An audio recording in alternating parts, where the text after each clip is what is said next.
Can you all hear me okay? Committee member Melendres? Present. Okay. Committee member Childers? Present. Committee member Ortiz? Present. And Vice Chair Owen? I'm present also. Okay, perfect. And right now we recognize that Mr. Benedetti is not present at this time. If he happens to jump on, we'll say hello. Okay, and now we're at public comment period. I have no requests to speak at this moment. I have no hands raised. None of the attendees have raised their hands or indicated that they would like to speak. I don't show any panelists that are raising their hands and wishing to speak. So I think if you want to give it another moment, we can. Otherwise, I think we can move on.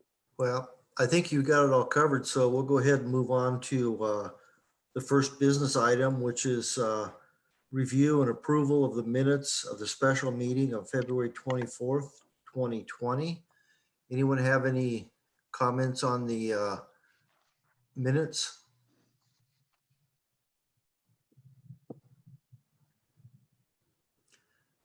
Okay, I hear no comments, so do we have a motion to approve the minutes of the meeting of February 24th, 2020? I will move that we accept the minutes for last meeting. Yeah. I'll second. Thank you. Okay, we have a motion and a second. All in favor? Aye. Aye. Just approving the minutes. Okay. Okay, the minutes are approved. Okay, before we move on, Chair Benedetti has joined with Mr. Stillwell. So he is present at this time. Okay, then I'll turn the gavel, the pen or whatever over to him and we'll let him take off. And just, Chair, just to give you an update where we are, we've done public comment to which we've had no requests to speak. And we just approved the minutes of the February 24th, 2020 meeting. So the next item is to announce our newly appointed committee member, Ms. Kathy Ortiz. And all right, so I'd like to follow the agenda. Thank you, Vice Chairman Owens. Thank you very much, everybody. Welcome to 2021. I'd like to ask our city manager to give us an update on where we stand with our committee and our new members. Sure, thank you. Good evening, Chair Benedetti and Oversight Committee members. Thank you all for serving in this important role to provide oversight to the measure tax expenditures. Jason, we kind of lost you where you were really clear just a few minutes ago. We've kind of lost you now a little bit. Okay. Maybe it's the mask. Can you still hear me at all? Now we can hear you perfect. Okay, I just was maybe too far. There you go. So good evening, everyone, and thank you again for serving in this important role. This item is just a brief announcement, no recommended action to be taken by the committee. Last November, the city held an election for city council members. That election was for the mayor and 2 members of the city council. Mayor Patino was reelected, as was council member Cordero. And also elected as a new member to the city council was Carlos Escobedo, replacing outgoing council member Michael Moats. And the new city council was seated last December 15th. At the last meeting of the city council this past January 19th, the city council made appointments to boards and commissions, including 3 appointments to this Measure U Citizens Oversight Committee to join the ongoing members of John Childers and Abraham Melendres. So at that time, the council reappointed Trent Benedetti and Jack Owen, and also appointed Kathy Ortiz to replace Donna Randolph.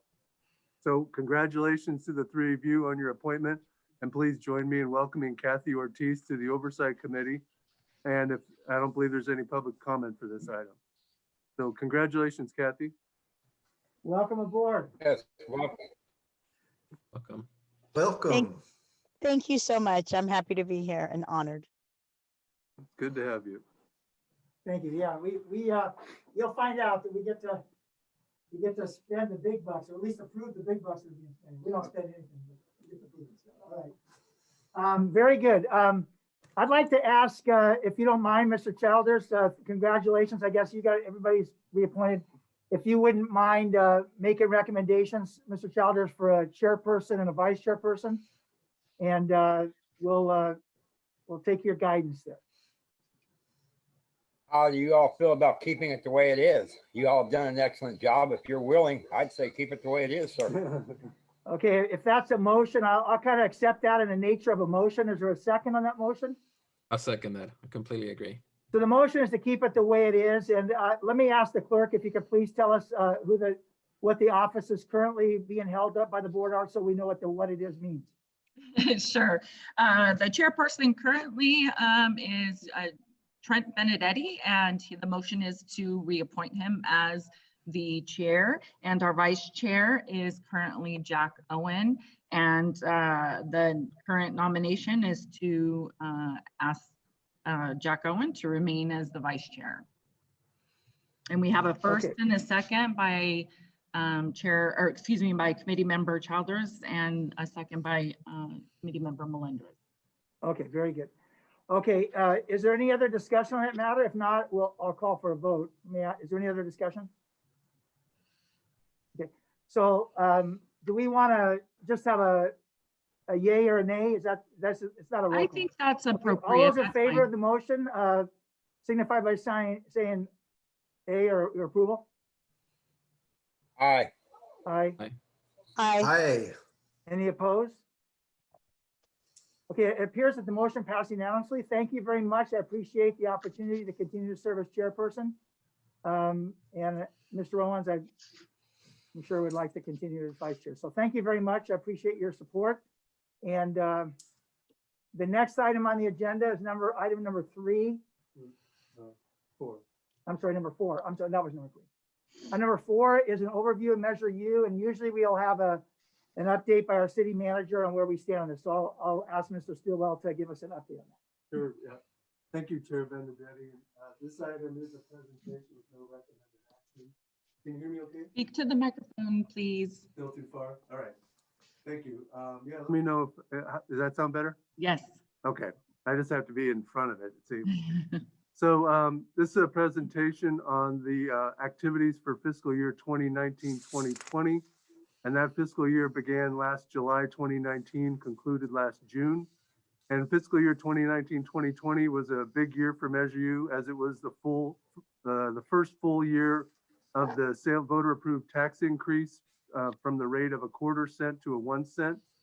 And Measure U is a local transactions and use tax within the city of Santa Maria. City voters approved the original Measure U in 2012 at 1/4 cent with about 64% support by the voters. And then in November 2018, voters in Santa Maria approved an enhancement of Measure U to 1 cent by 74% support. So the tax is imposed upon all retailers within the incorporated city limits, and it applies to gross receipts from any retailer. Uh-oh, Mary has her hand up. Should I stop and pause? Okay.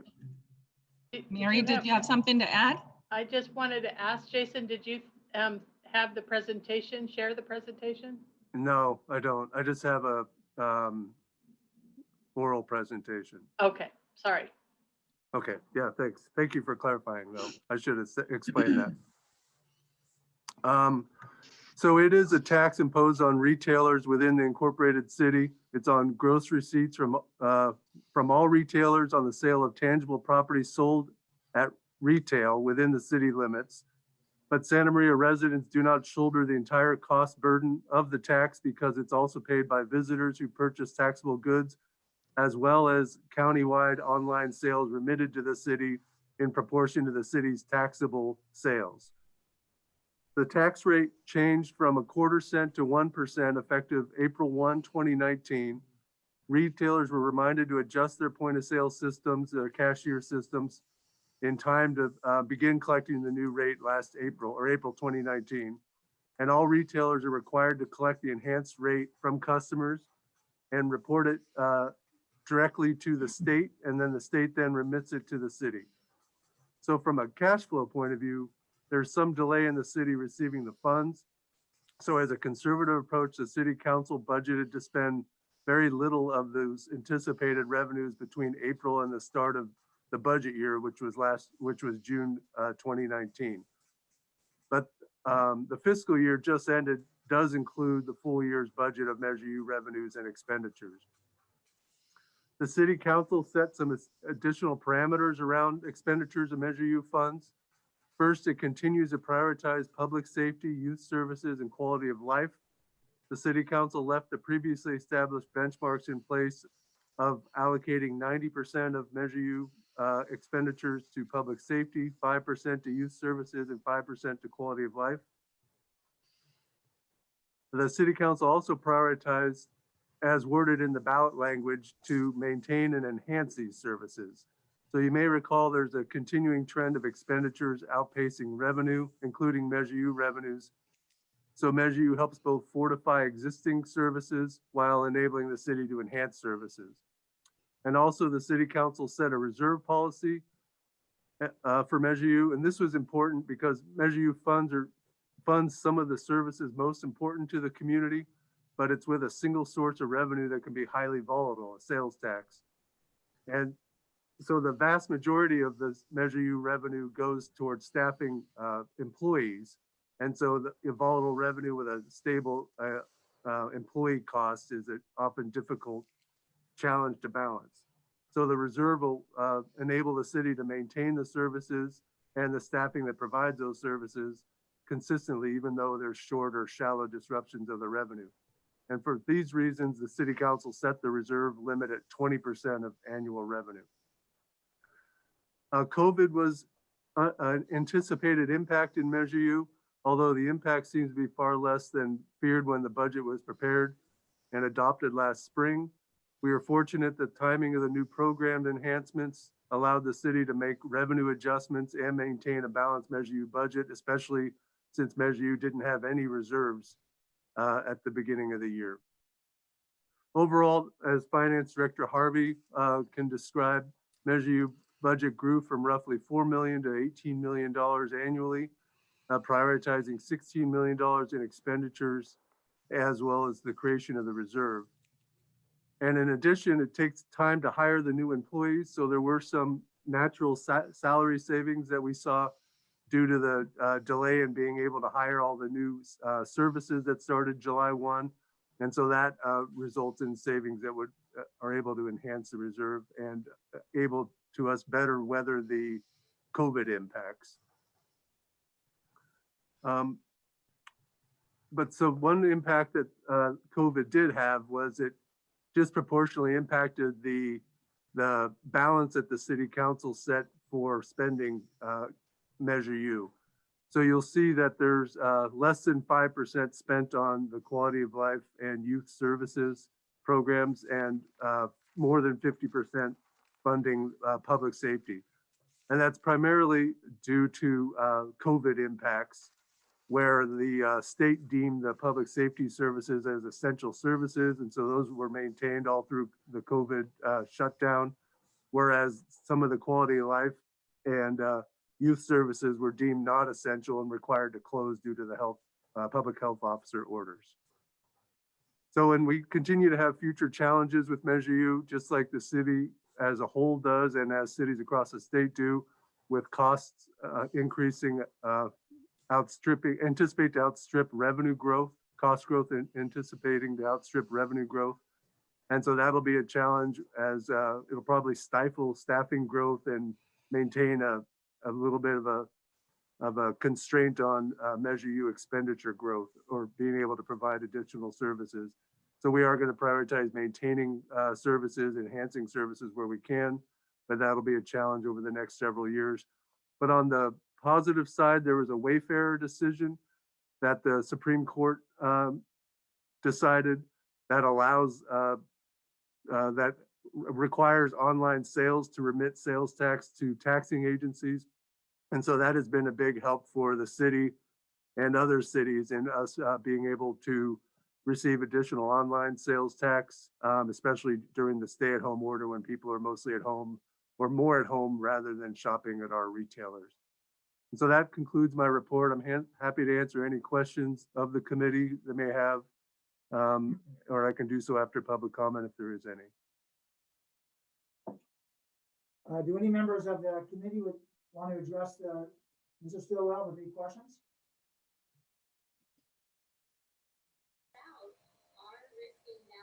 Yeah, I do have a question. Thank you, Mr. Stillwell, for the report. I'm wondering, so you mentioned that there's going to be some monies that weren't spent, obviously, due to the COVID pandemic.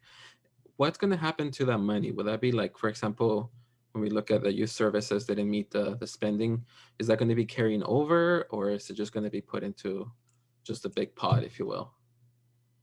So, and Mary Harvey can explain more as well, but so the short answer is, so the reserve balance that the council set, we anticipate would take several years to reach, and we'll reach it in a lot less time, maybe even, in a year or within that last fiscal year. And then the little bit longer answer, so that's the short answer, is it'll go to maintaining that reserve the council set. A little bit longer answer is the funds will stay in Measure U. And they will be available for future Measure U expenditures on the same proportion of 95 and 5.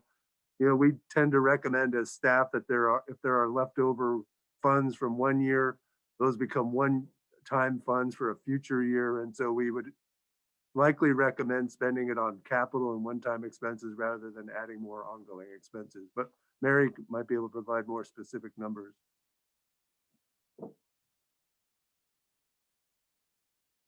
Mary, do you want to add anything?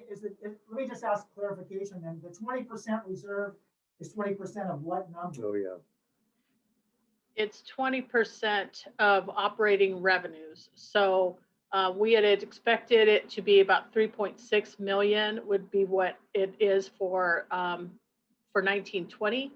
And we have reached that. You'll see that in the financials. We have reached that. So as Mr. Stillwell said, we would recommend that those would go back into the fund balance, and then council would have the authority to utilize those funds in the next budget or in a future budget, depending on the situation. And to further clarify, the 20% is to ensure the salary and benefits of the police and fire that we have allocated to pay for the Measure U funds. Is that, am I hearing that correctly? Or are there other parts of the Measure U that is designed to handle on the shortfall, on the down years? No, you're mute. Mary's muted. Sorry. There you go. Sorry. Got a little happy there. It's geared to fund all of the expenses for Measure U ongoing. So if we had an economic downturn. And so that would be both the public safety and then also the quality of life and the youth services. And so that would be up to council to determine that, but that would be and that's a reserve that we want to maintain. We still may have other reserves as well that might be to like Mr. Stillwell indicated, for one-time spending for maybe some capital items that we can't fund otherwise that would be needed. So again, those would be recommendations from departments and authorized by council if that was the case that they wanted to do. So if I'm understanding Mr. Melendez's question then, and your answer, then we're gonna be using the reserve money to fund all of the quality of life issues, including the non-police and fire proposals. Is that correct? Correct. Going forward, yes, it would be, but it'd be in the same proportions at this point unless council authorizes something differently. Okay, yeah, that makes sense. Okay. Thank you. Mr. Ortiz, do you have questions? Right now, I'm currently listening and learning, so I'm good right now. Thank you, though. It is a little awkward with the online, but I at some point here, I don't know if it's going to be Ms. Harvey or who, but at some point we get a PowerPoint presentation and they can share their screen and it might lend itself to a little bit better visual of what we're doing with our Measure U funds. Maybe not tonight, though. That's okay. Okay, yeah, we got. Yeah, You it's won't, hard. you won't, It's hard. you won't scare me off. I was just I'm glad that he here. opened the door for me to let me in. So. I'm here to learn and help, so. Chair Benedetti, I'm just letting you know that we still have no request to speak at this time or public inquiries. Okay. I guess we don't have any, like other committees I sit on where sometimes you have private matters to discuss. We don't have to put anybody in the outer limits there. What's it called? The side meeting room or something? I'm sorry. Oh, yeah. we don't have any of those private sessions. Okay. All right. So the recommendation on item 5 is no, I'm sorry, item 4 was just to receive the report. Maybe now we'll be looking at share screen on the next item.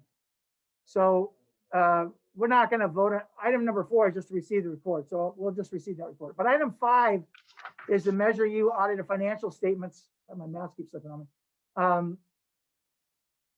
For the fiscal year ended June 30th, 2020. And we have some recommendations, but first we're going to hear from the Director of Finance, Ms. Harvey, to present the audited financial statement information to us. Yes, let me get this presentation up here. First time I presented on here, so hopefully I can manage it okay. All right, So come on. You're gonna go on share screen, right? Yep. Okay. As soon as I remember how. Oh, there's share. I found it. Share. There you go. Oh, that didn't do it. Hold on a second. Sorry. Slideshow. I know they do that. Okay, where'd it go? I practiced this today. What happened? Rhonda, I have my thing up. Can you remind me where I go next? Sure. Once you click share screen, you should have Oh, there it is. I found the select windows, and then you can select all. All right. Now I'm there. Share. There you go. There you There you go. go. Okay, And you guys now can you- see Look at it? that. And go ahead and select your slideshow so that it's showing Okay. your old screen. Yes. Yes. All right. Let me find my slideshow. There it is. And from the beginning. Yes, Start ma'am. from the beginning. See if that's going to work Nice. now. All Very righty. good. And Okay. then I think you can advance your slides without any problems. I hope so. Let me see if I can get my mouse down to the right screen, because that's always, oh, look, I did it without even trying. Okay. Good evening, committee members. I am pleased to present to the committee the 2019-20 Measure U audited financial statements for the fiscal year ended June 30th, 2020. As Mr. Stilwell indicated in his report, City Council authorized Measure U proceeds be first spent to maintain services and second on enhancing services and other capital items.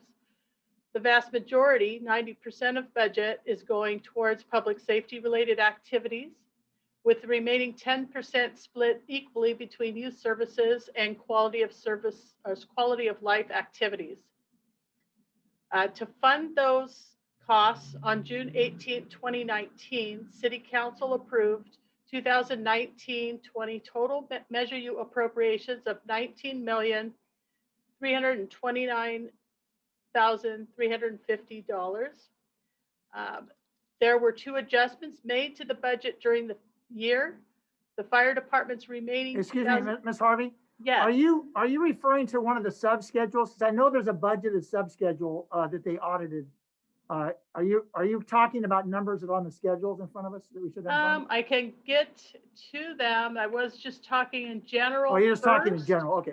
But we'll get If I could just interrupt for just 1 second. So I was the treasurer for the first measure that we passed and also the second measure.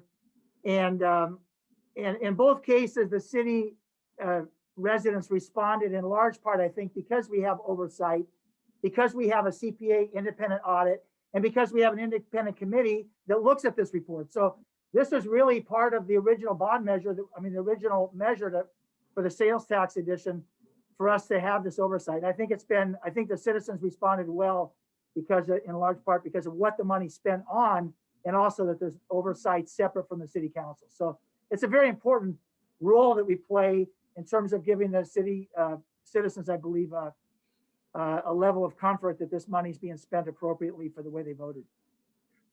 Thank you, Chairman Benedetti. We do have some considerable amount of detail in about the 4th page back that we will go through on the individual items that were spent and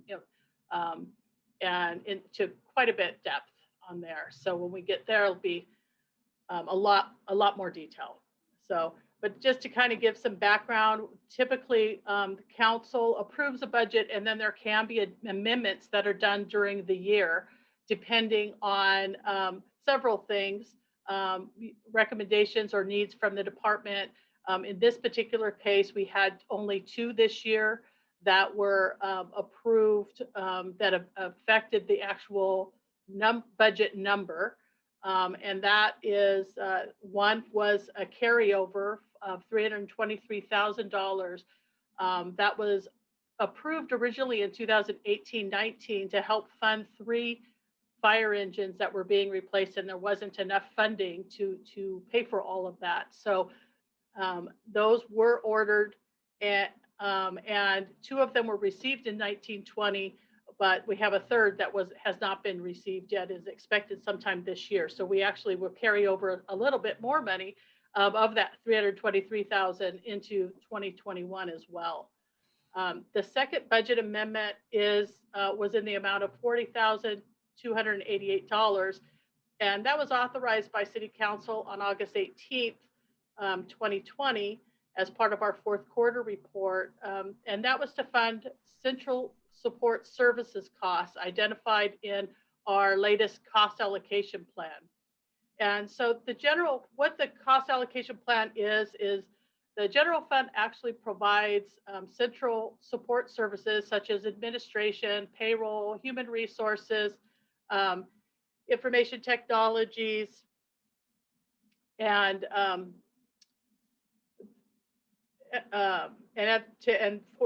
they provide that to other operating departments.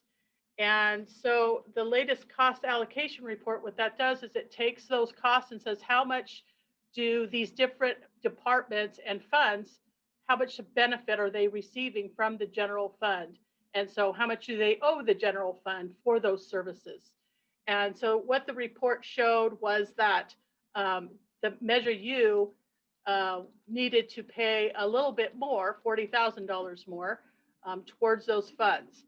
So the budget was, council authorized that budget, and that money was then allocated back to the general fund for those support services.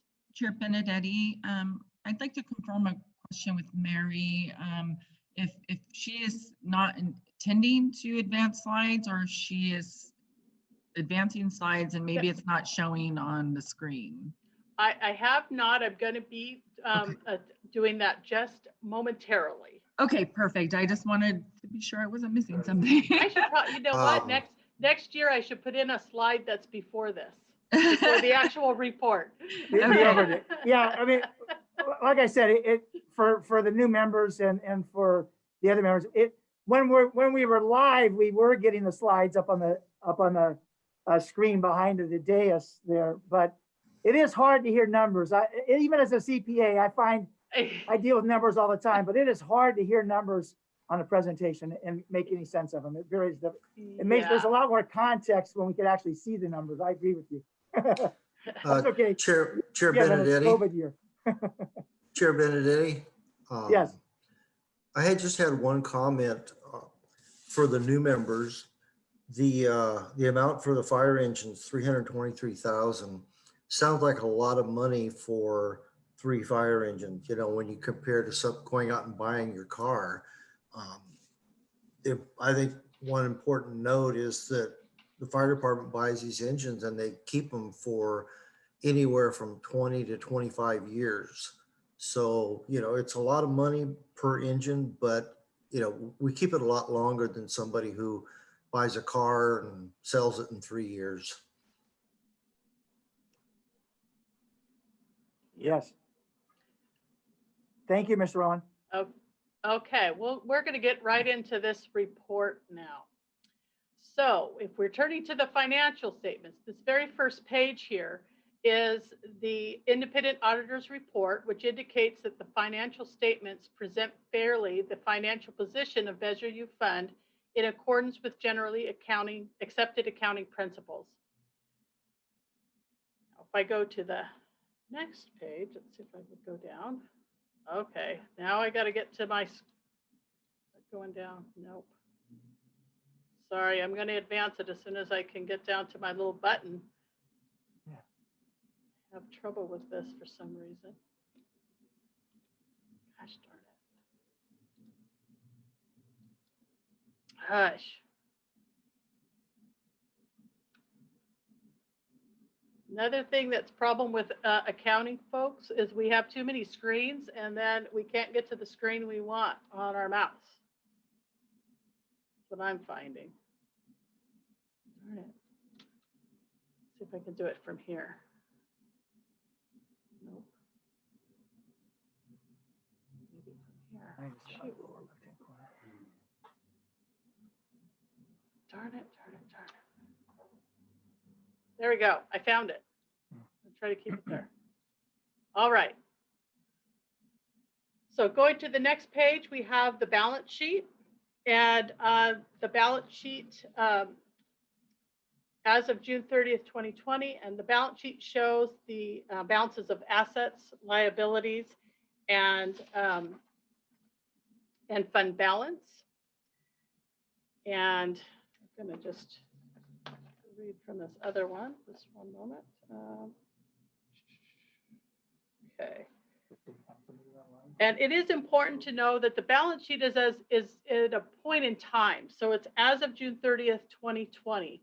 So things change after, we always measure at a point of time. As of June 30th, 2020, Measure U's total assets were $7,571,467 and are comprised primarily of cash in the amount of just over $3,870,000 and accounts receivable of about $3,383,000. And that receivable represents sales tax that was earned in May and June, but we didn't receive it until July and August. Moving on to the next section, the liabilities. They are at $620,857. The accounts payable are for goods and services that were received in 2019-20, but were not paid by June 30th.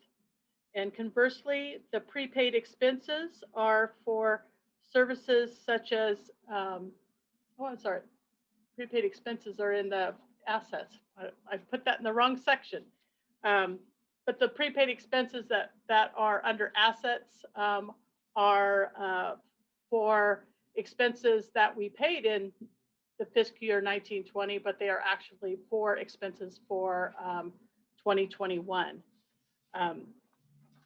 The accrued liabilities are the costs associated with the pay period that crosses over between the two pay periods. So those are expenses that we paid in July, but they were for a portion of June, so the end of June. Okay, and then it also shows that the total assets less liabilities equates to the fund balance of $6,950,610. So, okay, I'm going to go to the next one. Okay, and the next statement is the statement of revenues, expenditures, and changes in fund balance. Total revenues are $19,549,609 and is mostly from sales tax. Total expenditures are $15,733,584, with 92% spent on public safety related items. 37% of that is from fire. Police is 48%. Rec and Parks, which is our park rangers, is 6%, and finance is 1%. 4% were spent on youth services, and 4% were spent on quality of life. Revenues exceeded current year expenditures by $3,816,025, and that resulted in an increase in fund balance from $3,134,585 to $6,950,610. And now I'm going to go to the next one, and this is where we get into the more detail. And this is very busy, but I wanted to show you the whole report, or the whole page. So this is the whole statement completely, but I've actually put it onto 2 slides so you could see it a little bit better, as there's a lot of numbers on here and it's a little bit harder to follow. So the next slide is the top portion. So I will kind of go through this portion, and I'll try to go, I may stop and see if there's any questions along the way, because it's a lot of information. So this is the statement of revenues and expenditures and changes in fund balance, but it compares the budget and the actuals.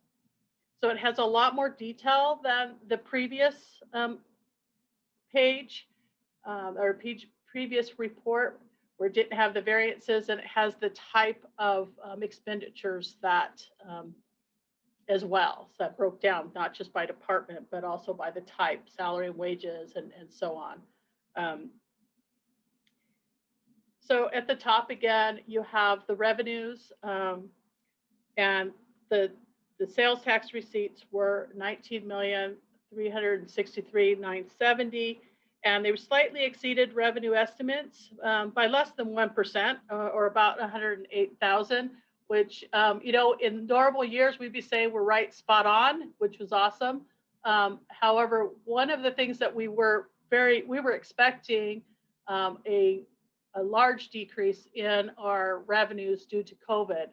And because of the sudden economic shutdown, and we had consulted with our sales tax consultants, HDL, and they had helped us to reproject our revenues, and we had expected about a $1.6 million decrease just in this year of 1920.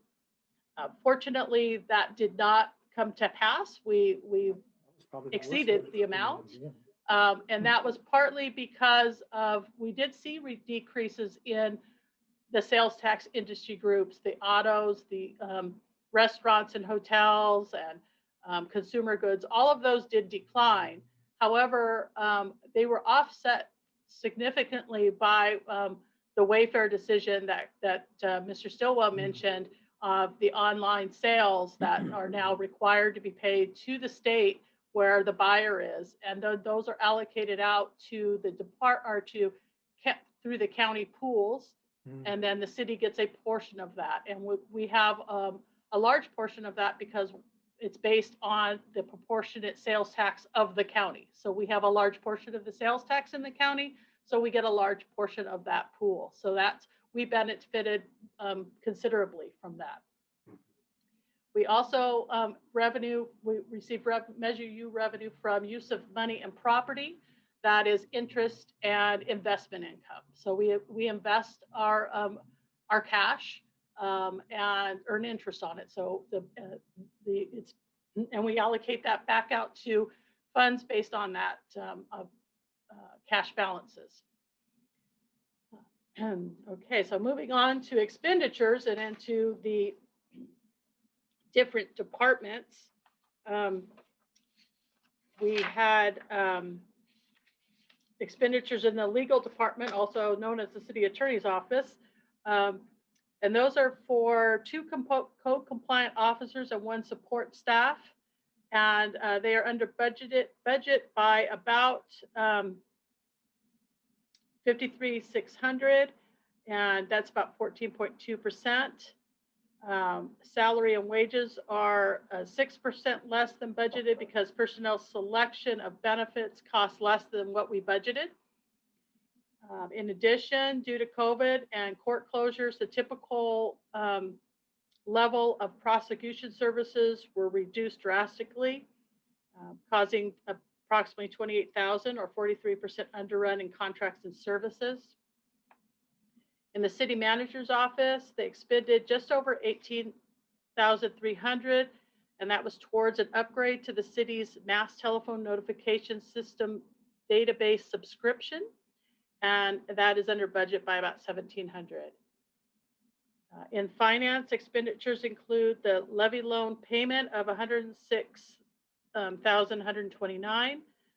The city council authorized in 2012-13 this levy loan to fund needed repairs to the Santa Maria River levee. Measure U began funding the levy loan payments in 2013-14, and the final payment will occur in 21-22. So we're coming up on the end of that. So that's nice. Moving on to the library, expenditures for personnel and utility costs associated with the main library staying open 8 additional hours Monday through Saturday, and opening 4 hours on Sundays. Overall, library expenditures are under budget by 236,634, or about 33.7%. And the underrun is due to a combination of the delay in hiring 2 full-time librarians, as well as having to furlough all of our limited service employees from March through June, and reassigning some other staff to other departments due to the pandemic. Materials and supplies and contract services costs were less than budgeted due to cancellation of programs as required by the shutdown. So maybe I'll stop here before going on, as if there's any questions on these that we can answer, we'd be happy to. Or I can go on to the next page, the second half of this. I'm good so far. Okay. All right. And darn it, my mouse went off on the wrong thing again, so I got to get down there to get the, darn. Multiple screens, it's hard to find the mouse sometimes. Oh, there it goes. I didn't even get to the right place, but it moved, so I'm happy with that. All right, we'll move on to Rec and Parks. Okay, Rec and Parks. So Rec and Park expenditures are under budget by 643,732, which is about 31.4%. The bulk of the underrun is in salaries and wages, and similar to the library, is due to delay in filling part-time positions, including a park services officer, a facility specialist, and 5 labor positions. And they also had to furlough or reassign numerous limited service employees as a result of program and facility closures from March through June. Material and supplies are underrun by 125,000, mostly due to utilities cost savings from shutting down the pool. Additional training was provided to park services officers and is the reason for contracts and services being over budget by $4,600. Capital expenditures included $8,600 for replacement of radio for a park services officer, $9,100 for 2 customer service sign-in kiosks at the senior center and the fitness center, and $14,000 for canopies and other equipment purchased in preparation for Downtown Friday events. Those events, of course, were canceled, but we purchased them prior to the shutdown.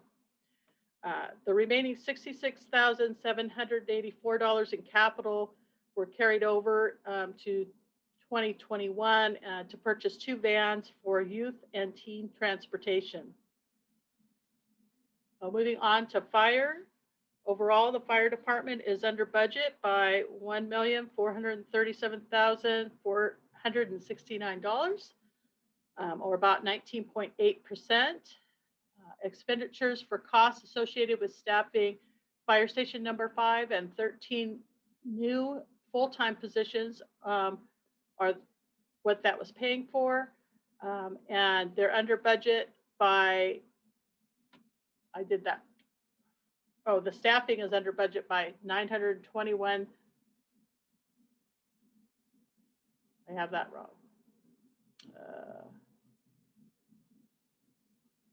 Just the salaries was underrun by 921,393, not the salary and wages. And accounts for about 2/3 of the underrun. Recruitment timeframes delayed the start date of some of the new positions. Most notably, the deputy fire chief was not hired until February 2020, and firefighters being hired under the SAFER grant could not be offered conditional job offers until the city was officially notified of the grant award in mid-September, which was followed by the background investigation, psychological and pre-employment physicals. Those individuals were not hired until January of 2020. A total of 14 firefighters were hired, 9 under the SAFER grant, which 25% of their salaries are being funded by Measure U, with the balance being funded by the grant. And 5 additional firefighters were hired as to backfill vacancies and for staff to fund the staff new response unit at Fire Station 1. Fire's equipment and operation costs were less than budgeted by about $13,000. And because of fewer repairs needed based on historical costs, contracts and services expenditures are under budget by $3,345 due to cancellation of conferences and offsite training as a result of COVID. Fire spent $556,000 on capital items, including $236,000 towards 2 of the fire engines, $181,500 for personal protective equipment and equipment for new hires, and $138,500 for 3 new vehicles. The unused capital of $498,687 is comprised of $250,000 for the remodel of the fire administration building, $87,000 to help fund the replacement of that 3rd fire engine, and $52,490 for 1 new and 2 replacement vehicles for fire inspectors and battalion chiefs. Although the budget for incomplete projects may be carried over to the following year, staff determined that administration building remodel was not cost effective, and therefore the budget was not carried over to the 2021 budget. So that's the $250,000 was not carried over. Moving on to the police department, they're under budget by $1,583,322, or 17.3%. And that is also due to the length of time it takes to complete recruitments and background checks for all the new positions that were authorized during the 1920 mid-cycle budget. These positions were vacant for several months due to the length of time of that recruitment. In addition, the existing crime analyst position was vacant the entire fiscal year. Despite their recruitment efforts, a candidate was not hired due to the uncertainty of revenue impacts from the economic shutdown and possible service level reductions in 2021. Police is over budget in materials and supplies by about $9,200 because of costs related to mobile data computers in police vehicles, and uniforms for police trainees in the academy were more than expected. The underrun of $37,170 in contract services is associated with funding for an independent audit of the department that was incomplete at fiscal year end, and those funds were carried over to 2021. The police capital expenditures include $193,325 for additional work needed at the new shooting range located at Los Flores, and $194,100 for vehicles and equipment for newly hired personnel. The remaining $109,150 in capital budget was carried over to 2021 to complete the purchase of 2 other police vehicles. Overall, Measure U expenditures total $15,733,584, which is $3,959,054 under budget. And when combined with total revenues of $19,549,609, results in a surplus of $3,816,125 for the year. That surplus fund balance increases the fund balance by from $3,134,585 beginning balance to the ending balance of $6,950,610. So now, if I can get this to move again. Do we have some questions for Ms. Harvey about the budget versus the actual income and expenditures?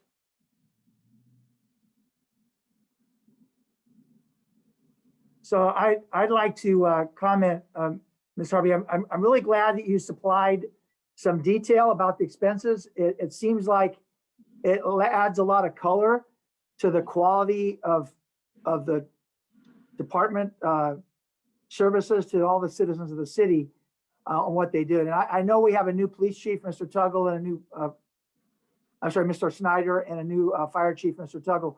I don't know if you guys would like to add any comments about the quality of services that you're able to provide because of these Measure U funds, because it seems like it's pretty substantial, at least as Ms. Harvey was presenting it.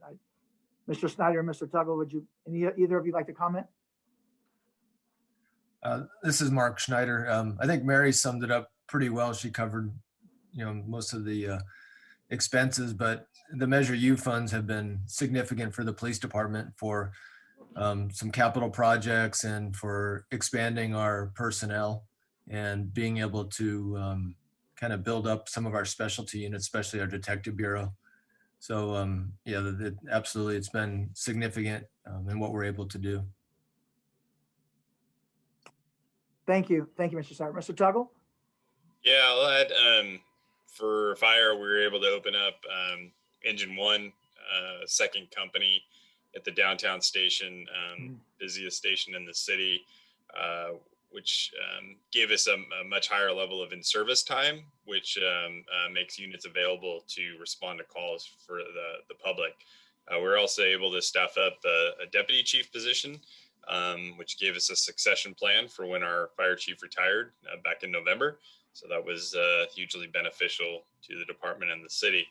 And then we're also able to hire some administrative assistants in the office, which gave us some bandwidth in terms of supporting the operations going on out in the public. And probably the largest thing that supported Engine 1 opening up was the academy. We were able to hire 14 new folks. They have since all passed probation and are permanent employees. It was a very successful operation that we put on, and gives us a lot of depth moving forward as we as we grow the department and in response to the increasing call volume we're seeing every year. That's all I have. Thanks. And Ms. Hossel, you have, as usual, you were able to get services on the weekend and the extra hours there that we don't always get to see if we wouldn't have these funds. Can you comment on your department? You have to.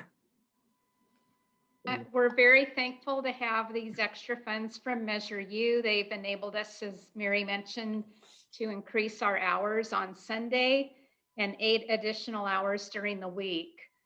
Way back in 2012, when I started with the city, the library opened at noon, and then it was able to open at 10 in the morning.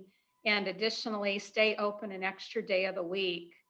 And then of course, Sunday, we finally got our staffing in place and we opened January 1st. And then unfortunately COVID hit and we had to close in mid-March. And that was so,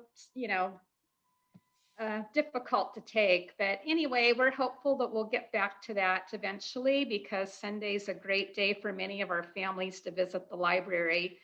We also, with these funds, were able to staff our bookmobile with a librarian, and that service is continuing during COVID with safety measures in place.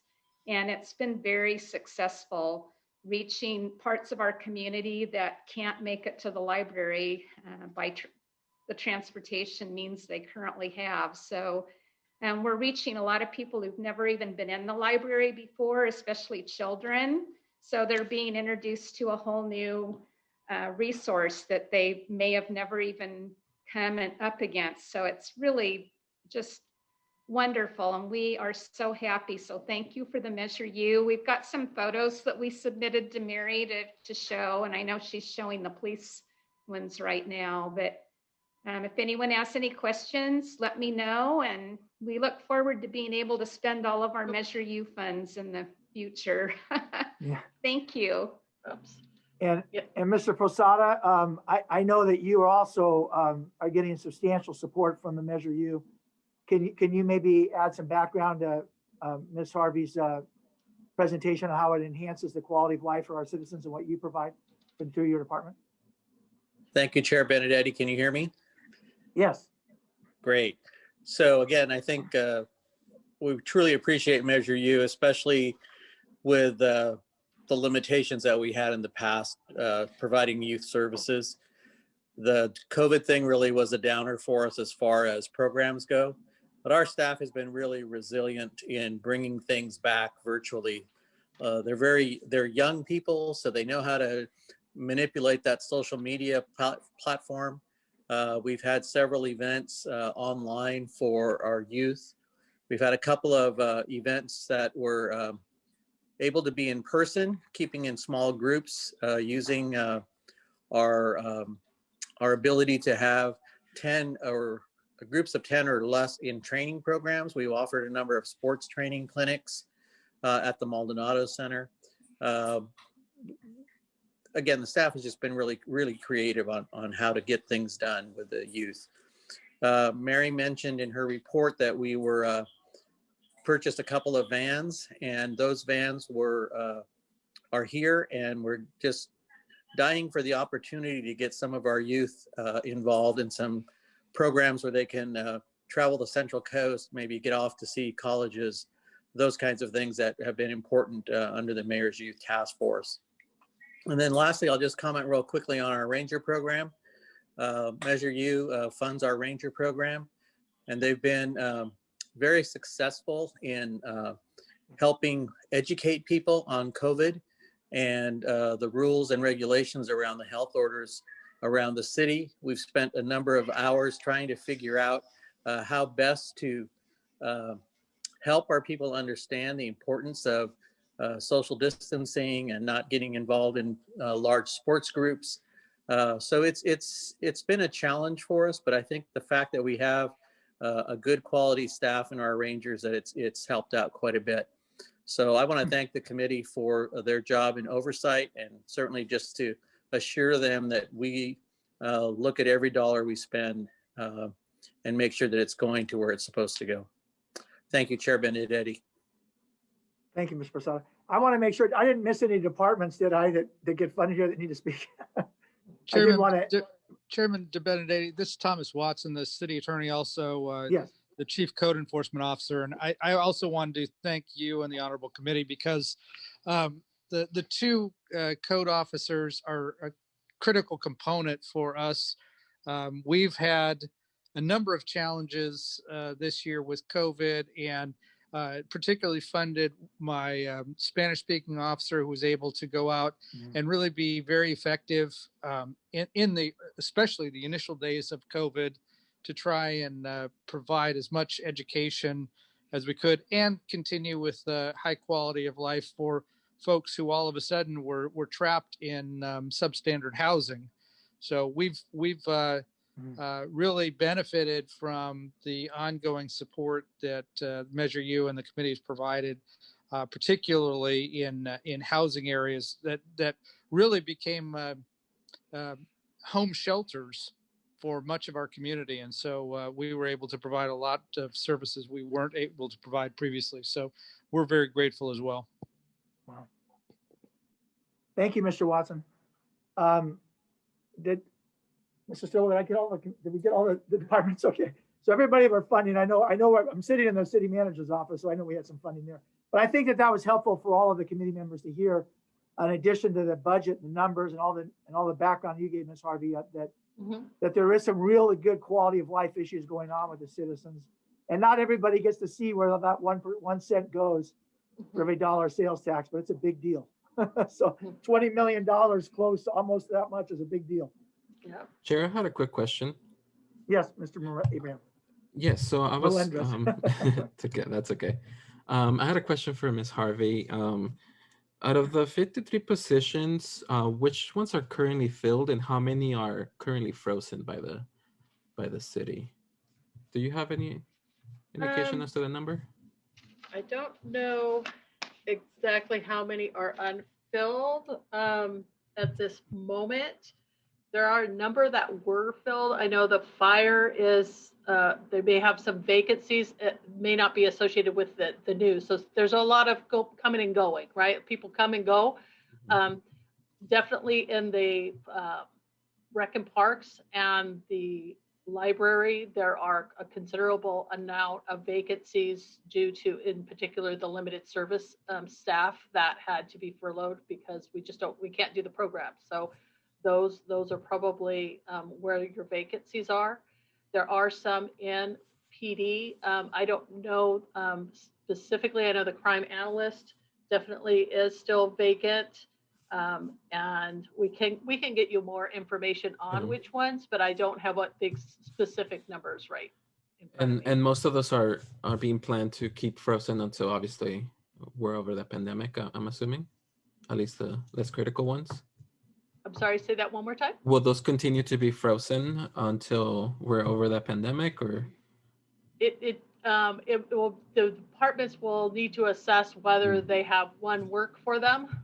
And then also whether they can fund it through their budget.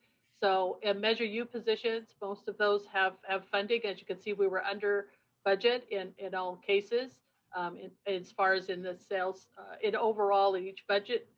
But they need to assess that to determine if they have that ongoing funding to make sure that they can continue to employ that person. Because we don't want to hire a full-time person or a part-time person or even limited service, but those people, hire them and then have to let them go because we don't have the funding. But in Measure U right now, those positions have been funded and they will continue. So as long as the department heads have determined that they can fund them. So. Okay. And I had a question for Mr. Posada as well, if I may.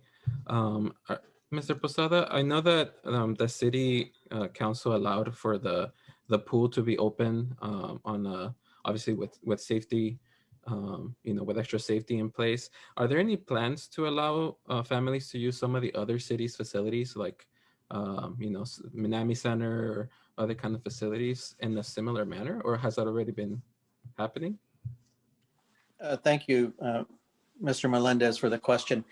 The health order right now doesn't allow us to open any of the community centers. So that has been the stumbling block for us. What we've been able to do, even at the Maldonado Center, was to do most of our programming outside at Elks Field or at Seamus Park. It's been difficult to get back into the buildings, and that's kind of the main issue that we have. As soon as we get the health order change, and I believe, I'm not sure of the level that we would need to get to, but I think community centers or any of those public gathering spaces reopening are pretty long down the road of recovery, I guess is the best way to put it. But as soon as we can, we'll open them back up.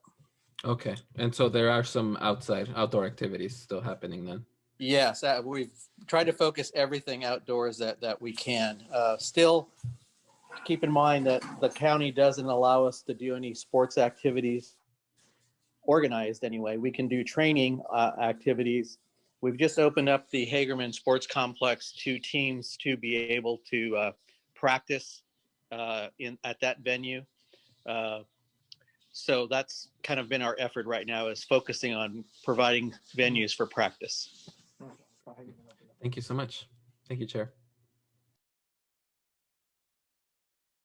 Any other questions for Ms. Harvey? Did you finish your presentation or are you just continuing on there? I know I paused at the profit and loss statement. Well, you're on mute again. Again, I just had those photos that I've kind of been scrolling through there just to show some activities that have happened. So again, putting some clarity on what kind of things are happening with these dollars that we're able to do because we have the additional Measure U dollars. So but that does conclude my presentation unless we have some questions. Other questions? Whoops. I sure stop sharing. Other information. Chair Benedetti, we do not currently have any public members that are requesting to speak or look like they wish to comment. Okay, so I'll look at the recommendation with the committee members. So what our role is on the committee is to make recommendations to the city council after we accept the reports and look at the audited financial statements. And so if you, on the agenda, we have an A and a B, which is to prepare a written report of our committee findings and approved by the Measure U committee at their next meeting, indicating the Measure U revenues received and expenses are consistent with the intent set forth by the city council, and for the committee to identify the date and time for the next meeting in order to allow the committee to review the written report. So we get a written report that we're going to submit to the council. Then we have one more meeting to review that written report, which we usually that meeting, this is the longest meeting of the year. The next meeting is usually about a half an hour long. So it's a lot shorter. Or if we don't want to accept the written report as presented tonight and the audited financial statement, then we have to go back and get more information. Now, usually there's some kind of a, well, not always, but sometimes there's a deadline for when we have to submit our report for the city council and meet. So that sometimes dictates when we meet. So for purposes of our recommendations tonight, when would, if we were on item B, Ms. Garretts, when would we be looking at having our next meeting, assuming we accept the proposal and do recommendation A and B tonight? Yes, Chair. And the staff report, I was reviewing the calendar and based on past practice as well, and to give time for staff to be able to put their reports together and have the opportunity for the chair and another member to review the report with the city manager. We proposed February 22nd at 5:30. And again, I would recommend doing another Zoom type meeting like we've done right now. Zoom. Okay, so if we accept recommendation A and B, then we would be accepting the reports that were presented tonight and the audited financial statement. And then we would be also voting to hold our next meeting at 5:30 via Zoom on February 22nd. Did I recap that correctly? That would be correct, unless there's another date that works better for other members of the committee. I'm good with that.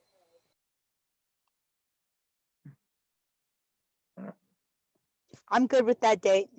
Okay, Yeah, that works. Mr. Melendez, okay. Mr. Owens? February 22 is great for me also. Okay, very good, okay.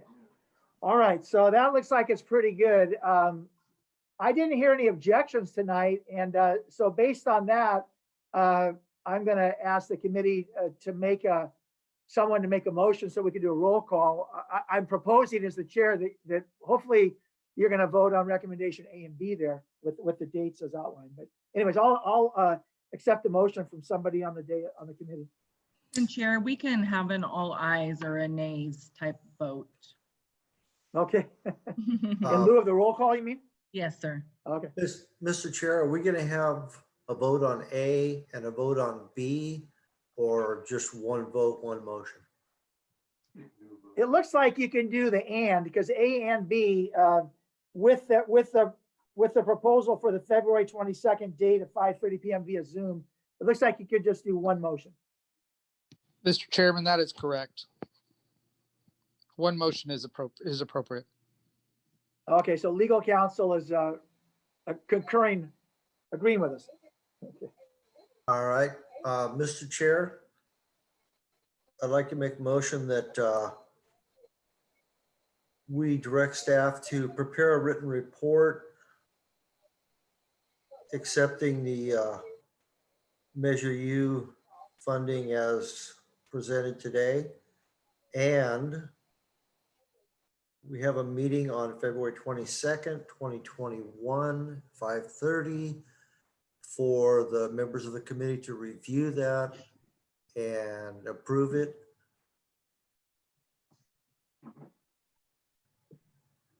I think I that will that's the second gist of the that. motion. Is there a second? I'll second. Okay, it's been moved by Mr. Owen to accept A and B with the dates presented and seconded by Mr. Childers. And our city clerk says that it's okay for us to do a voice vote. All those in favor of that motion signify by saying aye. Aye. Aye. Opposed? Okay, well, that takes care of that. Thank you for item 5 there. Thank you, Ms. Harvey and the staff for your input there. Thank you very much. That brings us to near the end, chair and committee member items. So I just would like to welcome our new members. Like I said, this is our longest meeting. We've got a lot of financial numbers. Usually we would have a lot of slideshows. So actually for us to be done at near the time we're out with that particular item is actually pretty good. So our next meeting, we're gonna have a summary of what we were presented tonight. And then we're gonna be looking at what we're gonna be proposing to present to the city council. So it won't be quite as long as this one. Okay, so I'll just go around. I'll start with Mr. Childers. Is there anything you'd like to comment on, Mr. Childers? I'd like to thank all the city staff for their reports. They make this job pretty easy for us. And I'd like to welcome the new committee member. Very good. And Mr. Melendres, would you like to add anything? Yes, I was wondering if, since we only meet once a year, I